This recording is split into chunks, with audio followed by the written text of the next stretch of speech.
नमस्कार, SRB news देख रहे हैं आप। मैं हूं देवेंद्र कुशवाहा। रोज की भांति आज भी हम अखबारों के साथ उपस्थित हुए हैं। 4 अखबार हैं मेरे पास। रोज ही 4 ही अखबार रहते हैं और चारों के बारे में हम आपको बताते हैं। 4 अखबार कौन कौन से हैं ये भी आप जानते होंगे, क्योंकि आप हमारे प्रतिदिन के दर्शक हैं। तो आपको याद भी होगा कि किस क्रम में हम अखबारों की सुर्खियां आपको बताते हैं। तो सबसे पहले आज भी मैं वो बता दूं कि सबसे पहले हम नवभारत टाइम्स की सुर्खियां बताते हैं, उसके बाद नंबर आता है अमर उजाला का, उसके बाद दैनिक हिंदुस्तान का और फिर बाद में दैनिक जागरण का। तो किस खबर ने क्या सुर्खियां लगाई हैं और क्या बात नहीं बताई है ये हम आपको बताएंगे। सबसे पहले नवभारत टाइम्स की ओर नज़र दौड़ाते हैं। नवभारत टाइम्स की ओर रुख करते हैं। इसमें बस्ती मामले को प्रमुखता दी गई है। नवभारत टाइम्स ने 12 पुलिस वालों समेत 14 पर केस, पुलिस वालों पे केस हो रहा है। कोई भी कानून के दायरे से कानून से ऊपर कोई नहीं है। जो ही गैर कानूनी काम करेगा उसके ऊपर मामला दर्ज होगा, चाहे पुलिस वाला हो चाहे कोई वीआईपी हो।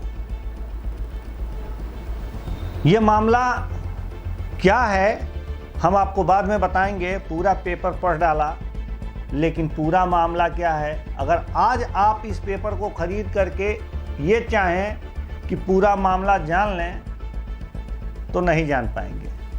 आज के इस हेडलाइन की पहली विशेषता यह है, कंफ्यूज हो जाएंगे कि क्या वही बस्ती वाला मामला है जो चेकिंग के दौरान, लॉकडाउन के चेकिंग के दौरान बिना मास्क के युवती गई थी, उसको एक पुलिस वाले ने नंबर लिया था और उसे परेशान करना शुरू किया था। जब उसने नंबर ब्लॉक कर दिया तो उसके परिवार के ऊपर तमाम ऐसी धाराएं, मुकदमे लादे गए जिससे कि पूरा परिवार परेशान हो गया था।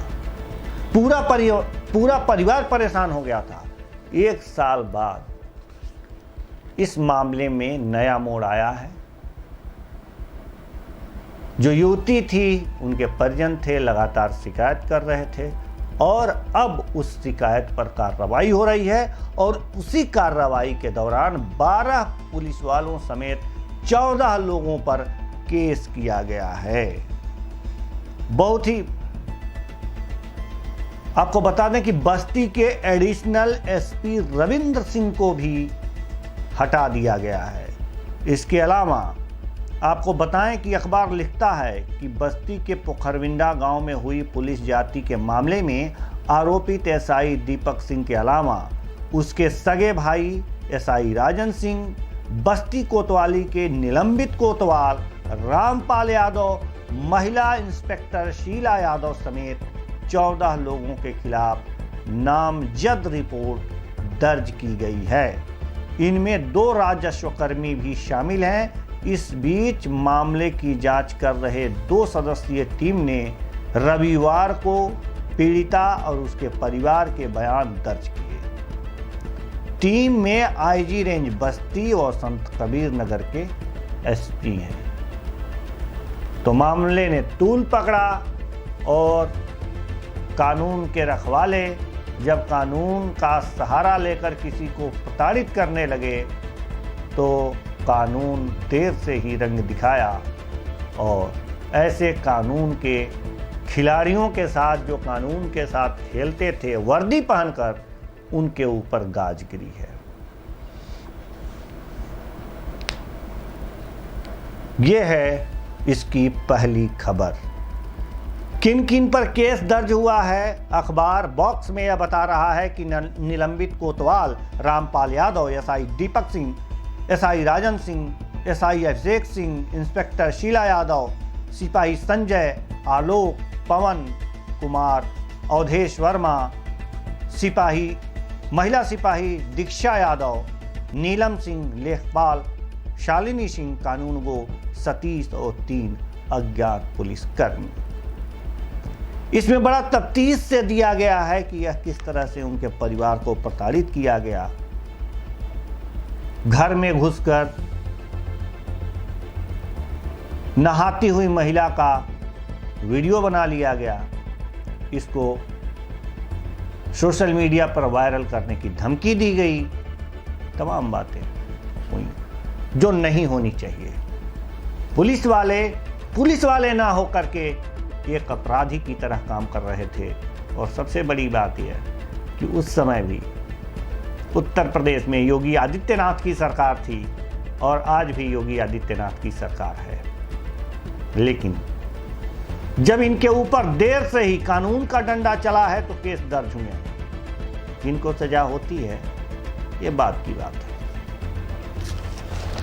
आते हैं दूसरे पेपर अमर उजाला पर, देखते हैं कि इन्होंने क्या खबर लगाई है, क्या किया है इन्होंने।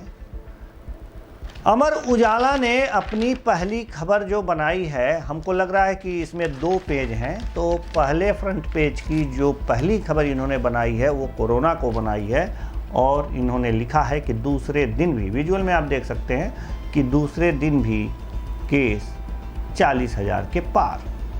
हालांकि आज आप केस 40,000 के पार विजुअल ही देख पा रहे हैं, हमें ये लग रहा है कि कहीं ना कहीं कोई मिस्टेक हुआ है। लेकिन मैं आपको बता दूं और अपने कैमरामैन से मैं कहूँगा कि उतना ही जूम करके दिखाएंगे कि फिर हम विंडो में दिखते रहें, इसका ध्यान रखेंगे और इस खबर को पूरी तरह से दिखा दें कि ये दूसरे दिन भी केस 40,000 के पार। जी जूम आउट कर सकते हैं आप, मैंने दर्शकों को दिखा दिया। और अब बस अब सही है। कुल मिलाकर के ये सारी चीज़ें हैं। इसमें लिखा है कि 115 दिन बाद एक दिन में 43,000 से अधिक संक्रमित मिले अपने देश में।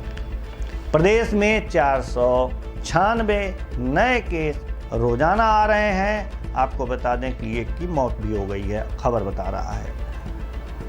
और सबसे बड़ी बात यह है कि जो लोकसभा अध्यक्ष हैं ओम बिरला, ये भी कोरोना की चपेट में आ गए हैं। जम्हाई आ रही है, माफ़ कीजिएगा, ये कोरोना से संबंधित मैंने आपको बताया।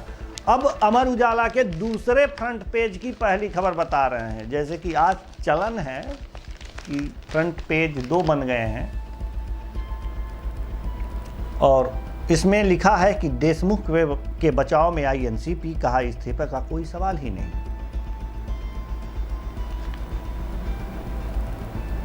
महाराष्ट्र का मामला आप जान रहे हैं, गृह मंत्री घूस लेने के लिए, सीधे सीधे शब्दों में कहें तो घूस लेने के लिए, अवैध वसूली के लिए देश का, माफ कीजिएगा, प्रदेश का यानी कि महाराष्ट्र का गृह मंत्री पर आरोप है कि वह अपने अधिकारियों से अवैध वसूली करवा रहा है।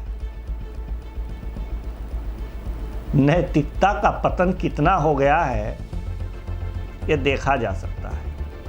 नैतिकता का पतन क्या है और किस तरह से होना चाहिए और किस तरह से हो रहा है, होना नहीं चाहिए। नैतिकता का पतन तो होना ही नहीं चाहिए, लेकिन ये महाराष्ट्र में किस तरह से हो रहा है। क्या यह सिर्फ आरोप है? एक गृह मंत्री को कितनी लालसा हो सकती है कि धन बटोरने की? अगर यह आरोप लग भी गया है तो एनसीपी जैसी पार्टी यह कह रही है कि इस्तीफे का कोई सवाल ही नहीं। ठीक है, आरोप लग गया है, आप सही हैं, त्याग पत्र दीजिए, स्वतंत्र जांच होने दीजिए। इसमें अगर कोई ऐसी पार्टी आ रही है और कह रही है कि इस्तीफे का कोई सवाल ही नहीं, तो इसका क्या मतलब है भाई? क्या मतलब है? अगर किसी पे आरोप लगा तो उनको उस पद से हटाने में क्या दिक्कत है? सार्वजनिक पद है, उदाहरण प्रस्तुत करिए, होना चाहिए, यही नैतिकता है। और उसके बकायदा परमवीर ने सबूत दिया है। तो जब सबूत दिया है, चैट दिखाया है, उस चैट से बातें साबित होती हैं, सबूत के साथ 8 पन्नों का, 8 पेज का लेटर दिया है मुख्यमंत्री को, तो मानते हैं कि परमवीर ने यह सारी साजिश रची है, परमवीर सिंह की साजिश है। तो ठीक है, आप त्याग पत्र देते, त्याग पत्र दीजिए, जांच होने दीजिए। लेकिन नहीं, यहां तो बचाव चल रहा है। महाअघाड़ी सरकार में महासंग्राम चल रहा है। और किस बात को लेकर के यह सरकार बनी है महाराष्ट्र में, या वसूली का रैकेट बना है? उद्धव जी को खुद सोचना चाहिए। उद्धव जी को इस बात पे ध्यान देना चाहिए कि बाला साहब ठाकरे के वंशज हैं, आज वो सरकार में हैं और उनके सरकार के गृह मंत्री पर ऐसे आरोप लगे हैं, तो सिर्फ शिवसेना ही बदनाम नहीं हो रही है, कहीं ना कहीं उंगली आपके तरफ भी जाएगी। आखिर आप कर क्या रहे हैं? सवाल यह है, और जवाब पूरा महाराष्ट्र ही नहीं पूरा देश मांग रहा है, क्योंकि मुंबई आर्थिक राजधानी है और इस आर्थिक राजधानी में इस तरह की वसूली हो रही है, यह बर्दाश्त नहीं हो सकता। मैं मानता हूं कि यह सिर्फ आरोप हो सकता है, राजनीति से प्रेरित हो सकता है और राजनीति होनी चाहिए, लेकिन मैं एक बार फिर कहूंगा, अगर जो धुआं है तो आग तो होगी। चलते हैं, बहुत ज़्यादा इस पे ज्ञान बघारने की ज़रूरत नहीं है। हमको लग रहा है कि अमर उजाला का दूसरा पेज की पहली खबर, माफ़ कीजिएगा, दूसरे फ्रंट पेज की पहली खबर को मैंने आपको बता दिया। आगे बढ़ते हैं और आगे बढ़ते हुए अगली खबर पे, अगर अगली पेपर पे नज़र डालते हैं, और यह अगला पेपर है दैनिक हिंदुस्तान, और इसमें भी उसी खबर को प्रमुखता दी गई है। महाराष्ट्र सरकार में उभरे गहरे मतभेद। कोट करके बताया गया है शरद पवार की, एनसीपी प्रमुख की बातें कि उन्होंने कही क्या है। सचिन वाझे की नियुक्ति का फैसला भी परमार सिंह का था, मुख्यमंत्री या गृह मंत्री का नहीं। देशमुख के इस्तीफे पर निर्णय मुख्यमंत्री करेंगे। कौन कह रहा है कि आप करिए? कोई कह रहा है क्या? शरद पवार सीनियर नेता हैं, मुख्यमंत्री करेंगे, यानी कि आप इनडायरेक्टली मुख्यमंत्री पर दबाव बनाएंगे कि देशमुख को ना हटाया जाए। नैतिकता यही कहती है, और आप जैसे सीनियर लीडर को यह चाहिए कि नैतिकता को देखते हुए, समाज में अपनी हैसियत को देखते हुए, एक सुलझे हुए नेता की तरह सबसे पहले देशमुख से इस्तीफा लेते, त्याग पत्र लेते, रिजाइन लेते। लेकिन नहीं, क्या कह रहे हैं बॉक्स में, यह भी छापा जा रहा है। देवेंद्र फडणवीस पूर्व मुख्यमंत्री महाराष्ट्र, शरद पवार महाराष्ट्र सरकार को बचाने में लगे हुए हैं। मुख्यमंत्री गृह मंत्री की जानकारी के बगैर वाझे को कैसे अहम पद दिए गए? देवेंद्र फडणवीस मुख्यमंत्री, पूर्व मुख्यमंत्री महाराष्ट्र, कह रहे हैं इनका तो काम ही है, विपक्ष में बैठे हैं, बोलेंगे ही, बोल दिया, सरकार को बचाने में लगे हैं। और जब आपके पास बहुमत नहीं था तो सरकार बनाने में आप लगे हुए थे। अजीत पवार को लेके वो कौन भूल सकता है? हमाम में तो सभी नंगे हैं, चाहे कोई भी हो। लेकिन जहां तक वसूली की बात आती है, फडणवीस की बातें सही लगती हैं।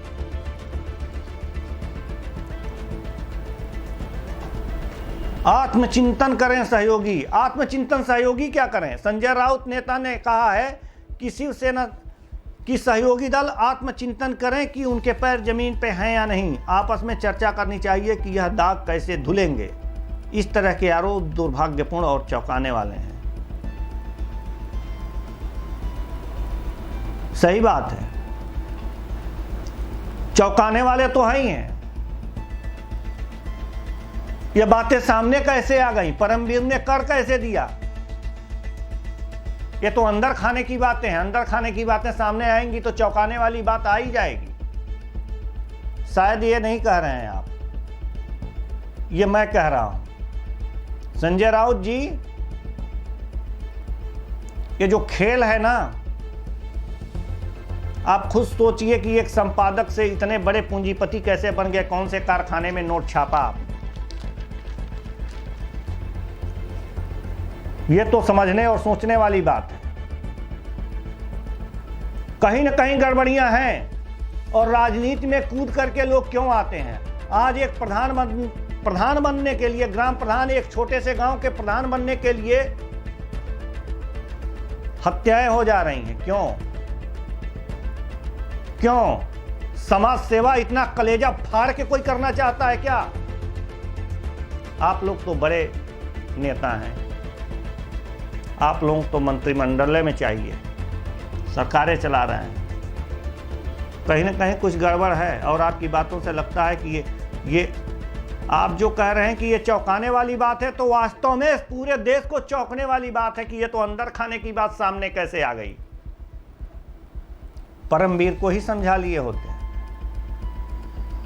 बातें ये होती हैं। अखबार लिख रहा है, जो लिख रहा है वो आपकी बातें लिखा है, लेकिन आपकी बातों से संतुष्टि नहीं मिलती। कार्रवाई क्यों नहीं की जाती?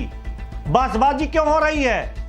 इतने ही दूध के धुले हैं संजय राउत जी और उद्धव ठाकरे जी, तो देशमुख को अपने मुख पर, अपने सम्मुख क्यों रखे हुए हैं? निकाल बाहर कीजिए, तुरंत त्याग पत्र लीजिए। क्या कोई और नेता नहीं है कि जो गृह मंत्री का पदभार ग्रहण कर सके?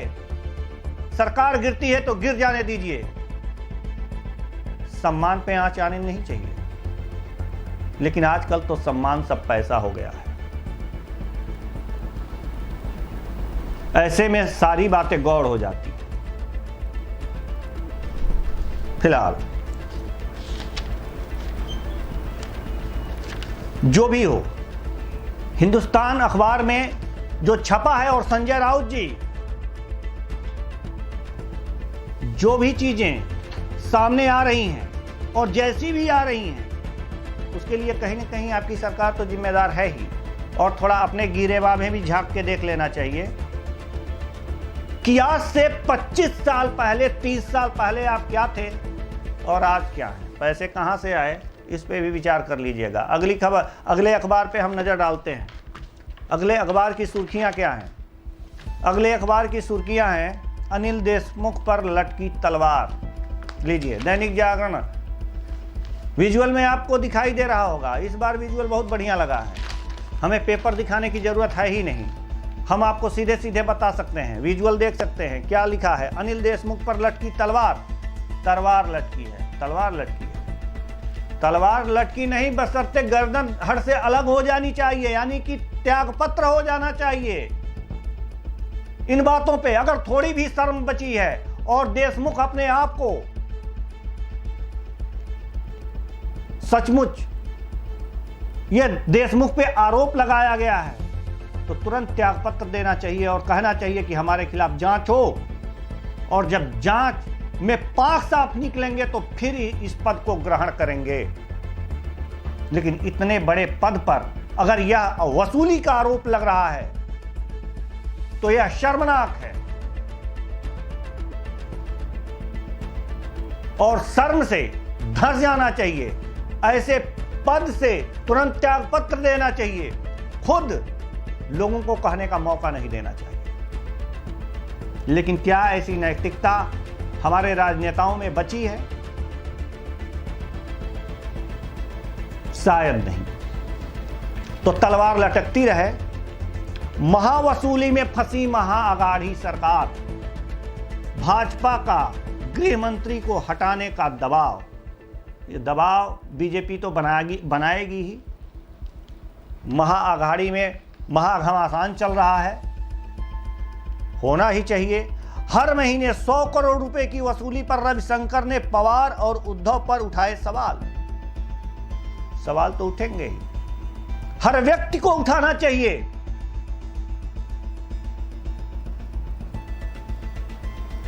एसी में बैठकर वसूली के बल पर पैसा इकट्ठा करने वाले उनको देखिए जो मेहनत करके रुपए कमाते हैं और अपने परिवार का पेट पालते हैं। शर्म आनी चाहिए। चिलचिलाती धूप में खड़े होकर के आप लोगों को वोट देते हैं और उन्हें मिलता क्या है, और उन्हीं को चूसने के लिए आप लोग सरकार में बैठ जाते हैं।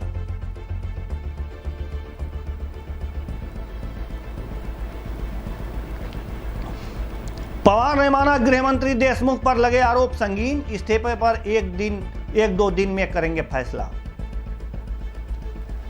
अच्छी बात है। हवाले से यह भी कहा गया है 1-2 दिन में फैसला हो जाएगा।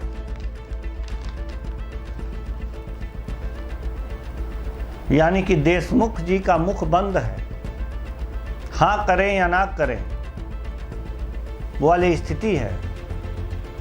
और महाविकास अघाड़ी MVA की जो सरकार है उस पर मंथन चल रहा है। त्याग पत्र के सिवाय और कोई रास्ता नहीं है।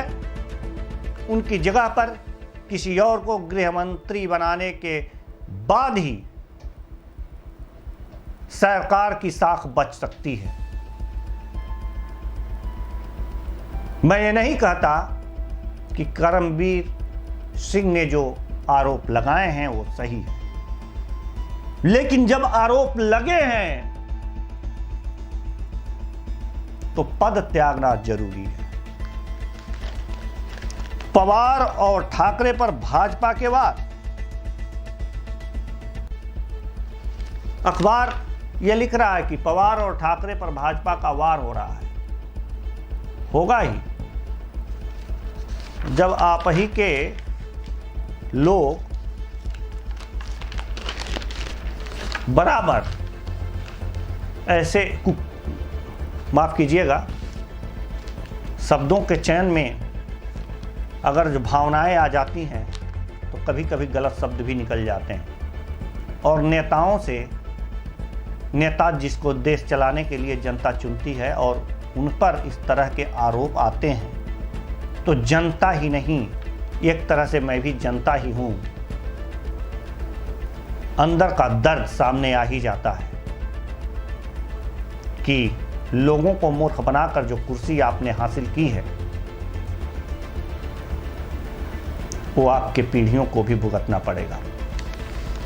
खैर, आगे बढ़ते हैं। दैनिक जागरण के दूसरे फ्रंट पेज की दूसरी खबर की ओर नजर दौड़ाते हैं। दूसरे फ्रंट पेज पे दूसरी खबर क्या है यह हम आपको बताते हैं। क्या कहा गया है यह हम आपको बताते हैं। गृह मंत्री अमित शाह ने बंगाल चुनाव के लिए जारी किया भाजपा का संकल्प पत्र। सरकार बनते ही लागू करेंगे CAA। भूत फिर बंगाल में, बंगाल चुनाव को इन्होंने अपना दूसरे फ्रंट पेज की पहली खबर जो मोटी मोटी इन्होंने बनाया है, इन्होंने कहा है सोनार बांग्ला, महिलाओं को नौकरियों में 33% आरक्षण, हर परिवार से एक को रोजगार का वादा। बहुत अच्छी बात है, कहने में अच्छा लगता है क्योंकि अगर परिवार में कोई एक व्यक्ति अगर कमाता है, उसे रोजगार मिलता है, तो उतने ही पैसे में वो लोगों को व्यवस्थित कर लेता है कि क्या व्यवस्था होनी चाहिए और कैसे होनी चाहिए। ये सारी चीजें आ जाती हैं, ये समझ में आ जाता है। जितनी कमाई होगी, जितनी चादर होगी, वो उतना पैर फैलाएगा। अगर एक परिवार से एक व्यक्ति को रोजगार मिल जाएगा तो वह कहीं न कहीं से अपने रहने का आवास की व्यवस्था कर सकता है, शौचालय की व्यवस्था कर सकता है, खाने पीने की व्यवस्था कर सकता है और उसी के हिसाब से अपने बच्चों को अच्छी शिक्षा दे सकता है। अच्छी बात है, महिलाओं को आगे बढ़ने के लिए हर क्षेत्र में 33% नहीं, आप 35, 40, 50%, आधी आबादी को आधा आरक्षण दे दीजिए। ये बहुत अच्छी बात है, लेकिन बातें सिर्फ अच्छी हैं, कर्म कितना होगा ये बाद में पता चलेगा। बेटियों को KG से PG तक मुफ्त शिक्षा, सरकारी परिवहन में मुफ्त यात्रा, बहुत अच्छी बात है। अच्छा लग रहा है सुन के, हो भी जाना चाहिए। प्रत्येक मतुआ परिवार को 3000 रुपए मिलेंगे मासिक भत्ता। देंगे या नहीं देंगे 5 साल बाद, यानी कि जब अगले चुनाव आएगा।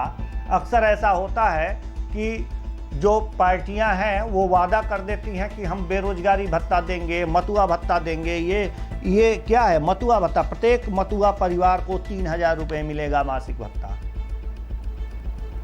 तो होता यह है कि सरकार बन गई, प्रोसेस चल रहा है, और जब 4 साल बीत जाएगा, 5वें साल में लोग जाते हैं तो भत्ते के बारे में सोचते हैं कि अब 1 साल बाद फिर चुनाव में जाना है। तो हो सकता है कुछ ऐसा ही हो। मेरा अनुभव तो यही रहा है।